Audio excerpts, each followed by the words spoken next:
All ಎಲ್ರಿಗೂ ನಮಸ್ಕಾರ. ಇವತ್ತಿನ ಆಸೆ ಧಾರಾವಾಹಿಯಲ್ಲಿ ಏನೆಲ್ಲ ಆಗುತ್ತೆ ಅಂತ ನಾನು ನಿಮ್ಗೆ ಹೇಳ್ತೀನಿ. ಅಲ್ಲಿವರೆಗೂ ಯಾರೆಲ್ಲ ನನ್ನ ಚಾನಲ್ ನೋಡ್ತಿದ್ರೆ ಪ್ಲೀಸ್ ಸಬ್ಸ್ಕ್ರೈಬ್ ಮಾಡ್ಕೊಂಡು ನೋಡಿ.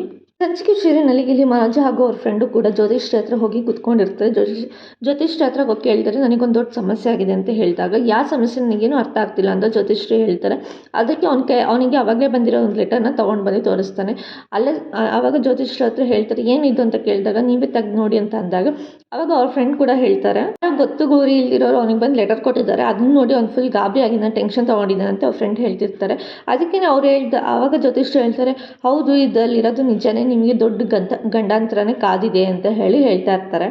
ಅದಕ್ಕೆ ಅವ್ರ ಫ್ರೆಂಡ್ ಹೇಳ್ತಿರ್ತಾರೆ, ಅಲ್ಲ ಅವ್ನು ಮೊದಲೇ ಟೆನ್ಷನಲ್ಲಿ ಇದ್ದಾನೆ, ನೀವು ನೋಡಿದ್ರೆ ಹಿಂಗೆಲ್ಲ ಹೇಳ್ತಿದ್ದೀರಾ, ಏನು ಪ್ರಾಬ್ಲಮ್ ಹೇಳಿ ಅಂತ ಅಂದಾಗ, ಹಾಗೇನಿಲ್ಲ, ಆ ಲೆಟರಲ್ಲಿ ನೋಡಿದ್ರೆ ನಿಂಗೆ ಅಪಾಯ ಇದೆ ಅಂತ ಬೇರೆ ಹೇಳಿದ್ದಾರೆ, ನೀವು ನೋಡಿದ್ರೆ ದೊಡ್ಡ ಗಂಡಾಂತರನೇ ಇದೆ ಅಂತ ಬೇರೆ ಹೇಳ್ತೀರಾ ಅಂತ ಅಂದಾಗ, ಸರಿ ಇಲ್ಲ ಒಂದು ನಿಮಿಷ ನಿನ್ನ ಕೈ ಕೊಡು ಅಂತ ಕೇಳಿ ಜೊತೆಷ್ಟು ಕೈ ಹಿಡ್ಕೊಂಡು ಅವ್ನು ಹೇಳ್ತಾ ಇರ್ತಾರೆ, ಹೌದು ನಿನಗೆ ಇನ್ನು ಮುಂದೆ ನಿನಗೆ ದೊಡ್ಡ ಗಂಡಾಂತರನೇ ಇದೆ, ನಾನು ಹೇಳ್ದಂಗೆ ಕೇಳಿದ್ರೆ ನೀನು ಆ ಗಂಡಾಂತರದಿಂದ ಪಾರಾಗ್ತಿ ಅಂತ ಹೇಳಿದಾಗ ಮನೋಜ್ ಜನ, ಹೌದಾ ಸರಿ ಸರಿ ಸರಿ ಪೂಜಾರೆ ನೀವೇನು ಹೇಳ್ತೀರೋ ಅದನ್ನು ನಾನು ಕೇಳ್ತೀನಿ, ನೀವು ಹೆಂಗೆ ಹೇಳ್ತೀರೋ ನಾನು ಅದನ್ನೇ ಪಾಲಿಸ್ತೀನಿ ಅಂತ ಹೇಳಿ ಮನೋಜ್ ಕೂಡ ಹೇಳ್ತಾ ಇರ್ತಾನೆ.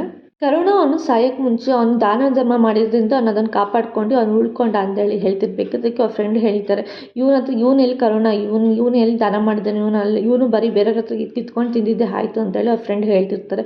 ಅದಕ್ಕೇ ಅವ್ರ ಜೊತೆಷ್ಟು ಹೇಳ್ತಾರೆ, ಇದನ್ನೆಲ್ಲ ಬಿಡು, ನಾನು ಹೇಳಿದ ಥರನೇ ಮಾಡು, ಅವಾಗ ನಿನಗೇನು ಆಗಲ್ಲ ಅಂತ ಹೇಳ್ತಾರೆ. ನಾನು ಒಂದೊಂದು ದಿನಕ್ಕೂ ಒಂದೊಂದು ಕಲರ್ ಹೇಳ್ತೀನಿ, ನೀನು ಅದೇ ಥರ ಕಲರ್ ಶರ್ಟ್ ಹಾಕೋ, ಯಾರ ಹತ್ರ ನೀನು ತಾಗಿಸ್ಬೇಡ, ಯಾರನ್ನೂ ನಿನ್ನ ಹತ್ರ ಮುಟ್ಟಿಸ್ಕೋಬೇಡ, ಹಂಗೆ ಆ ಶರ್ಟು ಕೂಡ ಯಾವ ಕಲರ್ ಅಂತ ನಾನು ನಿನಗೆ ಹೇಳ್ತೀನಿ ಅಂತ ಜ್ಯೋತಿಷ್ರು ಹೇಳ್ತಾರೆ. ಅದಕ್ಕೆ ನಾನು ಇದನ್ನೆಲ್ಲ ಮಾಡಿಕೊಂಡು ಇದನ್ನೆಲ್ಲ ಹಾಕ್ಕೊಂಡು ನನ್ನ ಗಂಡ ಹತ್ತಿರದಿಂದ ಪಾರಾಗ್ತೀನಿ ಅಂತ ಮನೋಜ್ ಕೇಳ್ತಾನೆ. ನಾನು ಹೇಳಿದ್ದೀನಲ್ಲ, ನಾನು ಹೇಳಿದ ಥರ ಪಾಲಿಸು, ಅದೆಲ್ಲನೂ ಆಗುತ್ತೆ ನಿನಗೆ ಅಂತಾರೆ. ಫಸ್ಟ್ ಇವತ್ತು ಯಾವ ವಾರ, ನೀನು ಯಾಕೆ ಕಲರ್ ಶರ್ಟ್ ಹಾಕೊಂಡಿದ್ಯಾ, ಫಸ್ಟ್ ಅದನ್ನೆಲ್ಲ ತೆಗಿ ಅಂತ ಹೇಳಿ ಅದು ಜೊತೆಷ್ಟು ಹೇಳ್ತಿರ್ತಾರೆ. ಅಯ್ಯೋ ಶರ್ಟ್ ತೆಗೆದ್ಬಿಟ್ಟು ನಾನೇನು ಹಂಗೆ ಹೋಗ್ಲಾ ಅಂತ ಅಂದಿದ್ದಕ್ಕೆ, ನೀನು ಹಿಂಗೆ ಹೋದರೆ ಇನ್ನೂ ಗಂಡಾಂತರ ನೀನು ಬೇರೆ ನೋಡಿ ಗಂಡಾಂತರ ಆಗುತ್ತಷ್ಟೇ ಅಂತ ಹೇಳ್ತಾ ಇರ್ತಾರೆ. ತೆಗಿ ಅಂತ ಹೇಳಿಬಿಟ್ಟು ಅವ್ರ ಹತ್ರ ಇದ್ದಿದ್ದು ಒಂದನ್ನ ಶಾಲ್ ಥರ ಇರೋ ಬಟ್ಟೆನ ಅವನಿಗೆ ಕೊಟ್ಟು ಇದನ್ನು ಹಾಕ್ಕೊಂಡೇ ಇರು, ಇವತ್ತಿನ ಕಲರ್ ಇದು ಅಂತ ಹೇಳ್ತಾರೆ. ಆಮೇಲೆ ಇನ್ನೊಂದು, ನಿನ್ಗೆ ಯಾವ ಶರ್ಟ್ ಹಾಕ್ಕೊಂಡಿರ್ತೀವಿ ಅದನ್ನು ಯಾರು ಯಾವ ಹೆಣ್ಮಕ್ಳು ಕೈಲೂ ಒಗಿಸ್ಕೋಬಾರ್ದು, ನಿನ್ನ ಹೆಂಡತಿ ಕೈಲಿ ನೀನು ಬಟ್ಟೆ ಒಗಿಸ್ಕೋಬೇಕು, ಅದನ್ನು ಯಾರ ಹತ್ರನೂ ಮುಟ್ಟಿಸ್ಬೇಡ ಅದನ್ನು ಅಂತ ಹೇಳಿ ಅವರು ಜ್ಯೋತಿಷ್ರು ಹೇಳ್ತಾ ಇರ್ತಾರೆ.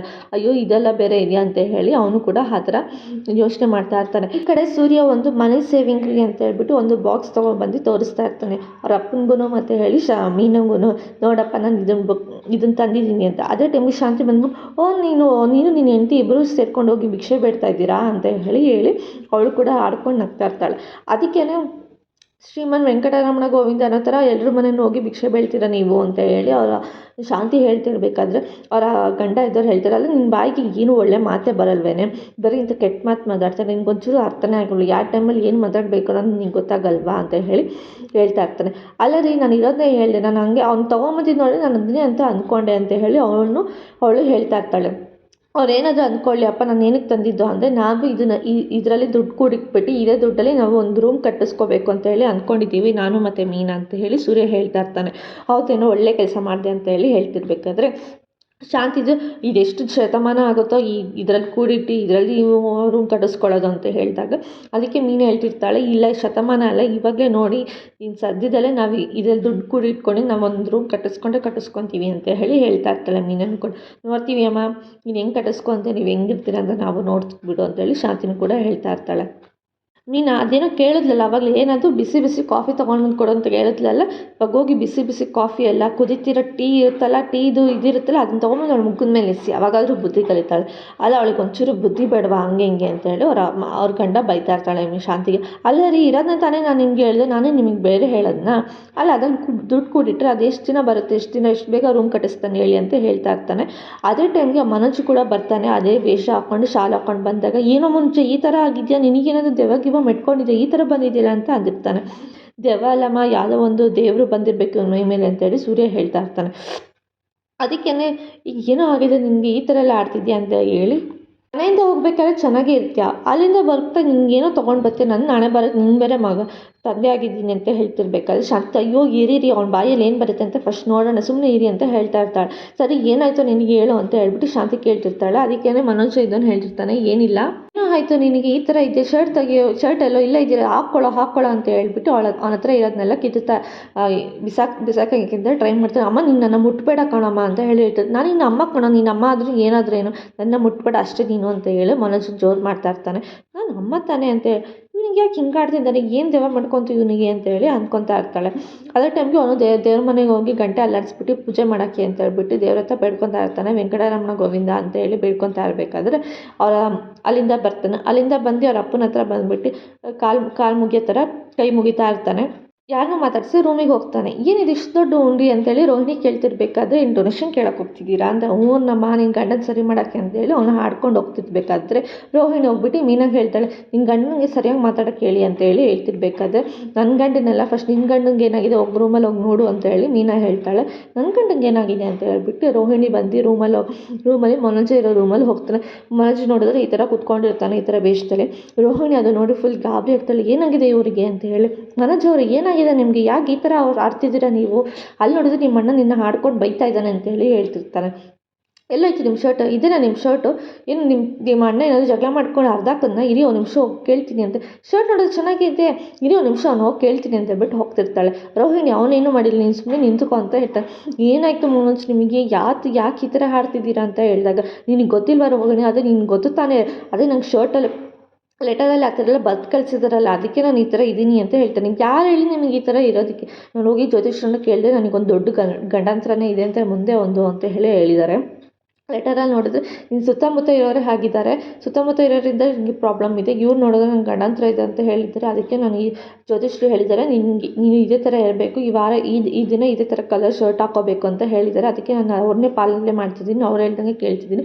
ಪ್ರತಿ ವಾರನೂ ಪ್ರತಿದಿನವೂ ಒಂದೊಂದು ಕಲರ್ ಹೇಳಿದ್ದಾರೆ, ಅದನ್ನೆಲ್ಲ ಹಾಕ್ಕೊಂಡು ನನಗೆ ಯಾವುದು ಪ್ರಾಬ್ಲಮ್ ಆಗಲ್ಲ ಅಂತ ಹೇಳಿದ್ದಾರೆ ಅಂತ ಹೇಳಿ ಮನೋಜ್ ಹೇಳ್ತಿರ್ತಾನೆ. ಅಲ್ಲ ನಿಮ್ಗೆ ಯಾರು ಈ ಥರ ಬುದ್ಧಿ ಹೇಳಿರೋದು, ನಿಮ್ಗೆ ಒಂಚೂರು ಅರ್ಥ ಆಗಲ್ವಾ, ನೀವು ಅಷ್ಟೊಂದು ದೊಡ್ಡ ಡಿಗ್ರಿ ತೊಗೊಂಡಿದ್ದೀನಿ, ಅದು ಮಾಡಿದ್ದೀನಿ ಇದು ಮಾಡಿದ್ದೀನಿ ಅಂತ ಹೇಳ್ತೀರಲ್ಲ, ಅದರಲ್ಲೆಲ್ಲ ಈ ಥರ ಇದೆಯಾ ಅಂತ ಹೇಳಿದ್ರೆ, ಅದೆಲ್ಲ ಈ ಥರ ಇಲ್ಲ, ಇದೆಲ್ಲ ಸ್ಪಿರಿಚುಲಾಲಿಟಿ, ಈ ಥರ ಎಲ್ಲ ಮಾಡಬೇಕು, ಈ ಥರ ಮಾಡಿದ್ರೇ ಯಾರು ನಮ್ಮ ಹತ್ರ ಬರಲ್ಲ, ಯಾರು ನನ್ನಿಂದ ಸೋಲ್ಸೋಕ್ಕಾಗಲ್ಲ ಅಂತ ಹೇಳಿ ಈ ಕಡೆ ಮನೋಜ ಹೇಳ್ತಾ ಇರ್ತಾನೆ. ಅಲ್ಲ ನೀವು ಇದನ್ನೆಲ್ಲ ನಂಬ್ತೀರಿ, ನೀವು ಅಷ್ಟೊಂದೆಲ್ಲ ಓದಿದ್ದೀರಾ, ಆದರೆ ಇದನ್ನೆಲ್ಲ ನಂಬ್ತೀರಿ, ನಿಮಗೆ ಯಾರು ಹೇಳ್ತಾರೆ, ಏನಾದರೂ ಮಾಡ್ಕೊಳ್ಳಿ ಮನುಷ್ಯ, ನನಗೊಂದು ತಲೆ ಕೆಟ್ಟೋಗ್ಬಿಟ್ಟಿದೆ, ಮನೆ ನೋಡಲ್ಲ, ಇದು ನೋಡಲ್ಲ, ನೋಡಲ್ಲ, ಏನಾಗಿದೆ ನಿಮಗೆ, ಒಂಚೂರು ಅರ್ಥ ಆಗಿಲ್ಲ, ಇಷ್ಟೊಂದು ದೊಡ್ಡವರಾಗಿದ್ದೀರಾ ನೀವು ಅಂತ ಹೇಳಿ ಹೇಳ್ತಿರ್ಬೇಕಾದ್ರೆ, ಇನ್ನೇನು ಮಾತಾಡಬೇಡ ಸುಮ್ಮನೆ ಇರೋ ಅಂದೇಳಿ ಮನೋಜ್ ಹೇಳ್ತಾನೆ. ಸರಿ ಏನಾದರೂ ಮಾಡ್ಕೊಳ್ಳಿ ಇವರು ಅಂತ ಹೇಳ್ಬಿಟ್ಟು ರೋಹಿಣಿ ಸುಮ್ಮನೆ ಹಾಕ್ತಾಳೆ. ಈ ಕಡೆ ಮೀನಾ ಹೂ ಕೊಡೋಕ್ಕೆ ಅಂತ ಹೇಳ್ಬಿಟ್ಟು ಹೋದಾಗ ಹೂವಿನ ಮಾರ್ಕೆಟಲ್ಲಿ ಕುತ್ಕೊಂಡು ಹೂ ಮಾರೋರ ಹತ್ರ ಕುತ್ಕೊಂಡು ಮಾತಾಡ್ತಾ ಇರ್ತಾಳೆ.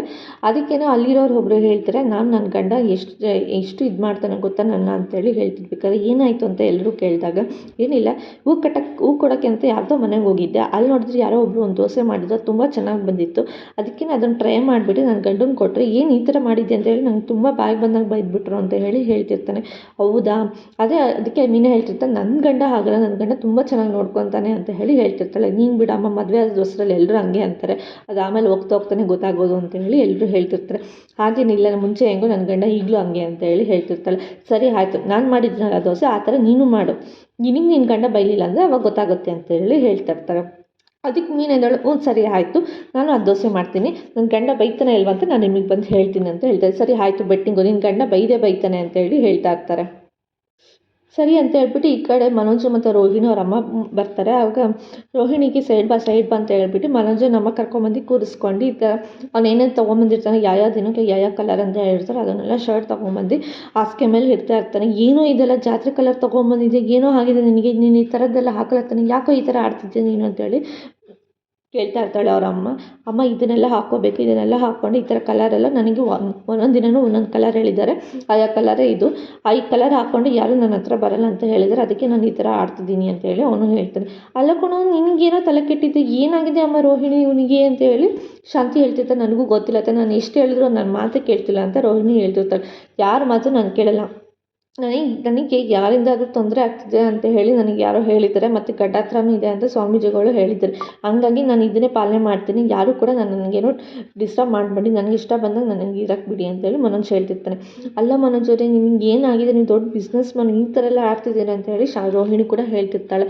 ಇವನೇನು ದೊಡ್ಡ ಬಿಸ್ನೆಸ್ ಮ್ಯಾನು, ಇವನನ್ನು ಎತ್ತಿ ನನ್ನ ಇದಕ್ಕೆ ಅಂತ ಹೇಳಿ ಹೇಳ್ತಾ ಇರ್ತಾಳೆ. ಈ ಕಡೆ ಅಲ್ಲ ಕಣೋ, ಏನೋ ಆಗಿದೆ ಅಮ್ಮ, ನೋಡಮ್ಮ ಇದನ್ನು ಯಾವುದೇ ಕಾರಣಕ್ಕೂ ನೀನು ಮುಟ್ಟಕ್ಕೆ ಹೋಗಬೇಡ ಆಯಿತಾ, ನಾನು ಹಿಂಗೆ ಹೇಳ್ತಾ ಇದ್ದೀನಿ. ಇದಕ್ಕೂ ಯಾರು ನನ್ನ ಹತ್ರನೂ ಬರ್ಬಿಡಿ, ಯಾರು ನನ್ನ ಟಚ್ಚು ಮಾಡೋಕ್ಕೆ ಬರ್ಬಿಡಿ, ನಾನು ಫುಲ್ಲು ಮೈಲಿಗೆಯಿಂದ ಇರಬೇಕು ಅಂತ ಹೇಳಿದ್ದಾರೆ ಅಂತ ಹೇಳಿ ಹೇಳ್ತಾ ಇರ್ತಾನೆ. ಅಲ್ಲ ಕಣೋ ನಿನಗೇನೋ ಬಂದಿದ್ದೆ, ಅಲ್ಲಿ ನೋಡಿದ್ರೆ ಸೂರ್ಯ ನೋಡಿದ್ರೆ ನಿಂಬೆಹಣ್ಣು ಇಟ್ಟು ನಿನಗೆ ಮೋಸ ಮಾಡಿ ಎಲ್ಲ ನಿಜನೂ ಕಗ್ಸಿದ್ದಾನೆ. ಅದೇ ಥರ ಇದನ್ನು ಕಣೋ ಎಲ್ಲ ಸುಮ್ಮನೆ ಹೇಳ್ತಾರೆ, ಯಾರು ಇದೆಲ್ಲ ನಿಜ ಅಂತ ಯಾರು ನಂಬಲ್ಲ ಕಣ ಅಂತ ಹೇಳ್ಬಿಟ್ಟು ಶಾಂತಿ ಹೇಳ್ತಿರ್ತಾಳೆ. ಯಾರು ನಂಬ್ತಾರೋ ಬಿಡ್ತಾರೋ ಅದೆಲ್ಲ ನನಗೆ ಗೊತ್ತಿಲ್ಲ, ನೀನಂತೂ ನನಗೇನು ಹೇಳಕ್ಕೆ ಬರಬೇಡ, ನಾನಂತೂ ಇದನ್ನು ನಂಬ್ತೀನಿ, ನನಗೆ ಗಂಡಾಂತರ ಇದೆ ಅನ್ನೋದು ನನಗೆ ಚೆನ್ನಾಗಿ ಗೊತ್ತು ಅಂತ ಹೇಳ್ತಾರೆ. ನಿನಗೆ ಯಾರೋ ಬುದ್ಧಿ ಹೇಳ್ತಾರೆ, ಏನಾದರೂ ಮಾಡ್ಕೊ ಹೋಗು ಅಂತ ಹೇಳಿ ಶಾಂತಿ ಹೇಳ್ತಾ ಇರ್ತಾಳೆ.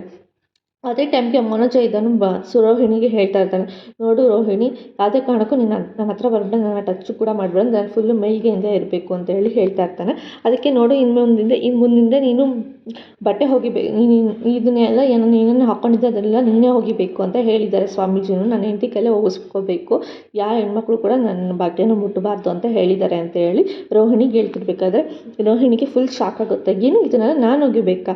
ಅದಕ್ಕೇನೋ ಶಾಂತಿ ಇದ್ರೊಳಗೆ ಏನಾದರೂ ಗಂಜಲ ಏನಾದರೂ ಹಾಕ್ಬೇಕೇನೋ ಅಂತ ಕೇಳಿದಾಗ ಅದಕ್ಕೆ ನಾವು ಸುಮ್ಮನೆ ಇರಮ್ಮ, ನೋಡು ರೋಹಿಣಿ, ಅಮ್ಮ ಏನು ಹೇಳ್ತಾರೆ ಅದನ್ನೆಲ್ಲ ನೀನು ಮಾಡೋಕ್ಕೆ ಹೋಗ್ಬೇಡ ಆಯಿತಾ, ಬಿಟ್ಬಿಡು, ನಾನೇನು ಹೇಳ್ತೀನಿ ಅದನ್ನಷ್ಟೇ ಕೇಳು, ನಾನು ಡೈಲಿ ಬಟ್ಟೆ ಸ್ನಾನ ಮಾಡ್ತೀನಿ, ನಾನು ಏನೇನು ಹಾಕ್ಕೊಂಡಿದ್ದೆ ಅದನ್ನೆಲ್ಲ ನೀನೇ ಹೋಗಿ ನನಗೆ ಐರನ್ ಮಾಡಿ ಕೊಡಬೇಕಾಯ್ತು, ಯಾರ ಬಟ್ಟೆಗೂ ಯಾರನ್ನೂ ಟಚ್ ಮಾಡಿಸ್ಬೇಡ ನೀನು ಅಂತ ಹೇಳಿ ಮನಂಜೆ ಇಲ್ಲಿ ಹೇಳ್ತಾ ಇರ್ತಾನೆ. ನೀನು ಕೈಯಾರಿಂದ ವಾಶ್ ಮಾಡಬೇಕು ರೋಹಿಣಿ, ಇದನ್ನೇ ನಾನು ಹಿಂಗೆ ಪದೇ ಹೇಳ್ತಿದ್ದೀನಿ ಆಯಿತಾ, ಅರ್ಥ ಮಾಡ್ಕೊ ಅಂತ ಹೇಳಿ ಮನೋಜ ಹೇಳ್ತಾನೆ. ಸರಿ ಆಯಿತು, ಗಂಡ ಹೆಂಡ್ತಿಗೆ ಏನಾದರೂ ಮಾಡ್ಕೊಳ್ಳಿ ಅಂತ ಹೇಳ್ಬಿಟ್ಟು ಶಾಂತಿನೂ ಕೂಡ ಅಲ್ಲಿಂದ ಹೋಗ್ತೀನಿ ಅಂತ ಹೇಳ್ಬಿಟ್ಟು ಅವಳು ಹೋಗ್ತಾಳೆ. ಸರಿ ಅದಕ್ಕೆ ನೀನು ಬಾಯಿ ಮುಚ್ಕೊಂಡು ಹೋಗಮ್ಮ ಸುಮ್ಮನೆ, ನನಗೆ ಇದಾಗಬೇಕಾಗಿದೆ ಕಣೋ, ನಿನ್ನನ್ನು ಎತ್ತಿದ್ದೀನಲ್ಲ, ನನಗೆ ಇದಾಗಬೇಕಾಗಿದೆ ಬಿಡು ಅಂತ ಹೇಳ್ಬಿಟ್ಟು ಶಾಂತಿ ಅಲ್ಲಿಂದ ಹೋಗ್ತಾಳೆ. ಏನು ರೀ ಇದನ್ನೆಲ್ಲ ಹೇಳ್ತಿದ್ದೀರ ನೀವು, ಇದನ್ನು ನಾನು ಹೋಗಿಬೇಕಾ? ರೋಹಿಣಿ ಹಿಂಗೆ ಪದೇ ಹೇಳ್ತಿದ್ದೀನಿ, ಇದು ನೀನೇ ಹೋಗಿಬೇಕು, ಯಾರ ಹತ್ರನೂ ಮುಟ್ಟಿಸ್ಬೇಡ ಇದನ್ನು ಆಯಿತಾ ಅಂತ ಹೇಳಿ ಹೇಳ್ತಾರೆ. ಸ್ವಲ್ಪ ಡಿಸ್ಟೆನ್ಸ್ ಮೇಂಟೈನ್ ಮಾಡು ನನ್ನಿಂದ, ನೀನು ಸ್ವಲ್ಪ ದೂರ ಇರು, ನಾನು ಸ್ವಲ್ಪ ಫುಲ್ ಮಲ್ಲಿಗೆಯಿಂದ ಇರಬೇಕು, ಎಲ್ಲ ಮಡಿಯಿಂದ ಇರಬೇಕು ನನಗೆ ಅಂತ ಹೇಳಿ ಅಲ್ಲಿಂದ ಹೊರಟೋಗ್ತಾನೆ ಅವನು ಕೂಡ. ಈ ಕಡೆ ಮೀನೂ ಅಡುಗೆ ಮಾಡ್ತಿರ್ತಾಳೆ. ದೋಸೆ ಅವ್ರು ಏನು ಹೇಳಿರ್ತಾರೆ ಅದೇ ಥರ ದೋಸೆ ಮಾಡೋಕ್ಕೆ ಅಂತ ಹೇಳ್ಬಿಟ್ಟು ಮಾಡ್ತಿರ್ತಾಳೆ. ಈ ಕಡೆ ಈಗ ನೋಡೋಣ ನನ್ನ ಗಂಡ ಏನು ಹೇಳ್ತಾರೆ, ಅವ್ರಿಗೆ ಬೇರೆ ಬೆಡ್ಸ್ ಕಟ್ಟಿದ್ದೀನಿ, ಅವ್ರು ನನಗೆ 50 ರೂಪಾಯಿ ಬೆಡ್ಸ್ ಕಟ್ಟಿದ್ದಾರೆ ಅಂತೇಳಿ ಅವಳು ಕೂಡ ಅಡುಗೆ ಮಾಡ್ತಾ ಇರ್ತಾಳೆ. ಅವ್ರಿಗೆ ಹೆಂಗೆ ಹೇಳ್ತಾರೋ ಆ ಥರ ಎಲ್ಲ ಅಡುಗೆ ಮಾಡಿ ರೆಡಿ ಮಾಡಿ ಇಟ್ಕೊಂಡಿರ್ತಾಳೆ. ಸರಿ ಅಂತ ಹೇಳ್ಬಿಟ್ಟು ಅವ್ರ ಮಾವ ಕೂಡ ಬರ್ತಾರೆ ತಿಂಡಿ ಮಾಡೋದಕ್ಕೆ ಅಂತ. ಮನೋಜ್ ಕೂಡ ಬರ್ತಾರೆ. ಸರಿ ಅಂತ ಹೇಳ್ಬಿಟ್ಟು ತಿಂಡಿ ಮಾಡಿಬಿಟ್ಟು ಎಲ್ಲನೂ ಎತ್ತಿಕ್ಬಿಟ್ಟು ಎಲ್ಲನೂ ರೆಡಿ ಮಾಡ್ಕೊಂಡು ಕಾಯ್ತಾ ಇರ್ತಾಳೆ. ಈ ಕಡೆ ಮನೋಜ ಹೋಗ್ಬಿಟ್ಟು ನೋಡೋದು ದೇವ್ರ ಮುಂದೆ ಹೋಗಿ ನಿಂತ್ಕೊಂಡು ಬೇಡ್ಕೊತಾನೆ ಇರ್ತಾನೆ, ಏನು ತೊಂದರೆ ಆಗದಿರ್ತಾನೆ ನೋಡ್ಕೊ ಹಾಗೆ ಹೀಗೆ ಅಂತ ಹೇಳಿ ದೇವ್ರ ಹತ್ರ ಬೇಡ್ಕೊತಾನೆ ಇರ್ತಾನೆ. ಸರಿ ಅಂತ ಹೇಳ್ಬಿಟ್ಟು ಅವ್ರ ಮಾವನೂ ಕೂಡ ಬರ್ತಾರೆ. ಸರಿ ಮಾವ ಬನ್ನಿ ಒಂದು ತಿಂಡಿ ಬಡಿಸ್ತೀನಿ ಅಂತ ಹೇಳಿ ಹೇಳ್ತಾಳೆ. ಏನಮ್ಮ, ಹೌದಾ ಸರಿ, ಏನಮ್ಮ ಇದು ಏನು ಸ್ಪೆಷಲ್ ಇವತ್ತು ಅಂದಾಗ, ಏನಿಲ್ಲ ಏನಿಲ್ಲ ಮಾವ, ಇದು ಯಾರೋ ಹೇಳಿದ್ರು ಇದು ಸ್ಪೆಷಲ್ ಅಂತ, ಅದಕ್ಕೆ ಈ ದೋಸೆ ಮಾಡಿದ್ದೀನಿ ಅಂತ ಹೇಳಿ ದೋಸೆ ತಿಂದ್ಬಿಟ್ಟು ಚೆನ್ನಾಗಿದೆ ಅಂತ ಹೇಳ್ತಿರ್ತಾನೆ. ಈ ಕಡೆ ತಿರುಗಿ ನೋಡಿದ್ರೆ ಮನೋಜ ದೇವ್ರ ಹತ್ರ ಬೇಡ್ಕೊತಾ ಇರ್ತಾನೆ. ಏನು ಹೇಳ್ದೇನೆ ದೇವ್ರ ಹತ್ರ ಬೇಡ್ಕೊತಾ ಇರೋದನ್ನ ಅವ್ರ ಅಪ್ಪನೂ ಕೂಡ ನೋಡಿರ್ತಾರೆ. ಏನಾಗಿದೆ ಇವನಿಗೆ ಈ ಥರ ಆಡ್ತಿದ್ದಾನೆ, ಯಾವುದಾದ್ರು ದೆವ್ವ ಮಾಡ್ಕೊಂಡಿದ್ಯಾ, ಯಾವುದೋ ಇದಕ್ಕೂ ಹಿಂಗೆ ಆಡ್ತಿದ್ದಾನೆ ಇವನು ಅಂತ ಹೇಳಿ ಅವ್ರ ಮಾವ ಅಂದ್ಕೊತಾ ಇರ್ತಾರೆ. ಅದೇ ಟೈಮ್ಗೆ ರೋಹಿಣಿ ಕೂಡ ಬರ್ತಾಳೆ ರೂಮಿಂದ. ರೋಹಿಣಿ ಬಂದು ನಿಂತ್ಕೊಂಡು ನೋಡ್ತಾನೆ ಇರ್ತಾನೆ ಮನೋಜ ಆಡೋದನ್ನು. ಅದೇ ಟೈಮ್ಗೆ ಏನು ರೋಹಿಣಿ ತಿಂಡಿ ಮಾಡಿದೆ, ಇಲ್ಲಿ ನಿಂತಿದ್ಯಪ್ಪ, ತಿಂಡಿ ಮಾಡೋಣ ಅಂತ ಕರಿತಾನೆ. ಅಲ್ಲತ್ತ ಒಂದು ನಿಮಿಷ ನಿಂತ್ಕೊಂಡು ನೋಡಿ ನಿಮ್ಮ ಮಗ ಹೆಂಗೆ ಆಡ್ತಿದ್ದಾನೆ ಅಂತ ಹೇಳಿ ರೋಹಿಣಿ ಕೈ ತೋರಿಸಿ ಹೇಳ್ತಾಳೆ. ನನ್ನ ಮಗನಿಗೆ ಏನಾಗಿದೆ ಅಂತ ಹೇಳ್ಬಿಟ್ಟು ಅವಳು ಹೋಗಿ ನೋಡಿದಾಗ ಅವಳಿಗೆ ಫುಲ್ ಶಾಕತ್ತೆ. ಏನೋ ಮನೋಜ ಹಿಂಗೆ ಆಡ್ತಿದ್ಯಾ ನೀನು ಅಂತ ಹೇಳಿ ಹೇಳ್ತಾ ಇರ್ತಾಳೆ. ಅವ್ನು ಯಾವುದಕ್ಕೂ ಯಾರಿಗೂ ರೆಸ್ಪಾನ್ಸ್ ಬಿಡೋ, ಅವ್ನು ಬರೀ ದೇವ್ರ ಹತ್ರ ಬೇಡ್ಕೊತಾನೇ ಇರ್ತಾನೆ. ಸರಿ ಆಯಿತು, ಏನಾದರೂ ಮಾಡ್ಕೊಂಡು ಮೀನಾ ಏನು ತಿಂಡಿ ಮಾಡಿದ್ಯಾ ಬಡಿಸು ನನಗೆ ಅಂತ ಹೇಳಿ ಬಡಿಸ್ತಾಳೆ. ಏನೇ ಇದು ದೋಸೆ ಗ್ರೀನ್ ಕಲರ್ ಆಗಿದೆ, ಏನಾದರೂ ನೀನು ಪಾಚಿ ಹಾಕಿದ್ಯಾ ಅಂತ ಹೇಳಿ ಕೇಳ್ತಿರ್ತಾನೆ. ಅದಕ್ಕೆ ನಿನ್ನ ಬಾಯಿಗೆ ಏನೇ ಬಡಿಸ್ಲೇನೆ ನಿನ್ನ ಬಾಯಿಗೆ ಅಂತ ಹೇಳಿ ಅವ್ರ ಗಂಡ ಬೈತಿರ್ತಾನೆ. ಅಲ್ಲ ರೀ, ಅದು ಏನೋ ಸ್ಪೆಷಲಾಗಿ ಮಾಡಿದ್ದಾರೆ, ಅದನ್ನು ತಿನ್ನು ಸ್ವಲ್ಪ ತಂಪಾಗುತ್ತೆ ಅಂತ ಹೇಳಿ ಹೇಳ್ತಿರ್ತಾನೆ. ಓ ಇದು ನನಗೆ ಗೊತ್ತಿತ್ತು, ಅದು ಯಾಕೆ ಇದನ್ನು ಫಸ್ಟೇ ಹೇಳಿದ್ರೆ ನಿಮ್ಮ ಕೈಲಿ ಹಾಕ್ತಿರ್ಲಿಲ್ವ, ಏನು ಬರೀ ನನಗೆ ಬೈಯೋದ್ರಲ್ಲೇ ನಿಮಗೆ ಖುಷಿನ ಅಂತ ಹೇಳಿ ಅವಳು ಅವ್ರ ಗಂಡಂಗೆ ಹೇಳ್ತಿರ್ತಾಳೆ. ನೀನೇ ಫಸ್ಟ್ ಅರ್ಥ ಮಾಡ್ಕೊಂಡಿದ್ದೆ, ನನಗೆ ಬೈತಿದ್ದೆ ಅಂತ ಹೇಳಿ ಅವ್ರ ಗಂಡ ಹೇಳ್ತಿರ್ತಾನೆ. ಸರಿ ಆಯಿತು, ಏನೋ ಒಂದು ರೇಂಜ್ಗೆ ಪರವಾಗಿಲ್ಲ, ಅಷ್ಟು ತುಂಬ ಚೆನ್ನಾಗಿಲ್ಲ ಚೆನ್ನಾಗಿದೆ ಅನ್ನೋ ಥರ ಏನಿಲ್ಲ, ಒಂದು ರೇಂಜಿಗೆ ಓಕೆ ತಿನ್ನೋ ಥರ ಇದೆ ಬಿಡು ಅಂತ ಹೇಳಿ ಅವ್ರ ಅತ್ತೆ ಹೇಳ್ತಾ ಇರ್ತಾರೆ. ಸರಿ ಅಂತ ಹೇಳ್ಬಿಟ್ಟು ಅದೇ ಟೈಮ್ಗೆ ಕೂಡ ಸೂರ್ಯನೂ ಬರ್ತಾನೆ. ಏನೋ ಫೋನ್ ಬಂದಿರುತ್ತೆ ಅಂತ ಹೇಳ್ಬಿಟ್ಟು ಇವರೇನೋ ಮಾತಾಡ್ತಿದ್ರು ಅಂತ ಹೇಳಿ ಸೂರ್ಯನೂ ಕೂಡ ಅದೇ ಟೈಮ್ಗೆ ಬರ್ತಾನೆ. ಬಂದ್ಬಿಟ್ಟು ಏನೋ ಅವ್ರಿಗೆ ಸಕ್ಕರೆಗೆ ಅದೇ ಶಾಂತಿಗೆ ಏನೋ ಆಡ್ಕೊಳ್ಳೋ ಥರ, ಯಾಕೋ ಬೈತಿದ್ದೆ, ಫೋನಲ್ಲಿ ಮಾತಾಡ್ತಿದ್ದೆ ಇಲ್ಲ ಬೈತಿದ್ದೆ, ಸುಮ್ಮನೆ ಇರೋದಕ್ಕಲ್ವ, ಅಲ್ಲ ನೀನು ಹಿಂಗೆ ಫೋನಲ್ಲಿ ಪದೇ ಮಾತಾಡ್ತಿದ್ದೆ, ನಾವು ಹೆಂಗೆ ತಿನ್ನೋಕ್ಕೆ ಮನಸ್ಸು ಬರುತ್ತೆ ಹೇಳು ಅಂತ ಹೇಳ್ತಿರ್ತಾರೆ. ಸರಿ ಅಂತ ಹೇಳ್ಬಿಟ್ಟು ಅವ್ರ ಅಪ್ಪ ಹೇಳ್ತಾರೆ, ಬಾರು ಫೋನಲ್ಲಿ ನಾನು ಹಿಂಗೆ ಹೇಳಿಲ್ವ ತಿಂಡಿ ತಿನ್ಬೇಕಾದ್ರೆ ಫೋನಲ್ಲಿ ಮಾತಾಡಬೇಡ, ಮೀನು ಅವನಿಗೆ ತಿಂಡಿ ಹಾಕ್ಕೊಡು ಅಂತ ಹೇಳಿರ್ತಾರೆ. ನಾನು ಸೂರಿಗೆ ತಿಂಡಿ ಹಾಕ್ಕೊಟ್ಬಿಟ್ಟು ಅವ್ನು ಹಿಂಗಿದೆ ಏನಿದೆ ಅಂತ ಹೇಳ್ತಾನೆ ಅಂತ ಅಂದ್ಬಿಟ್ಟು ಅವಳು ಕಾಯ್ತಾ ನಿಂತ್ಕೊಂಡಿರ್ತಾಳೆ. ಇವತ್ತಿನ ಸಂಚಿಕೆ ಇಲ್ಲಿಗೆ ಮುಕ್ತಾಯ ಆಯಿತು. ನಾಳಿನ ಸಂಚಿಕೆಯಲ್ಲಿ ಏನಾಯಿತು ಅಂತ ಹೇಳ್ತೀನಿ. ಅಲ್ಲಿವರೆಗೂ take care, bye bye, thanks for watching.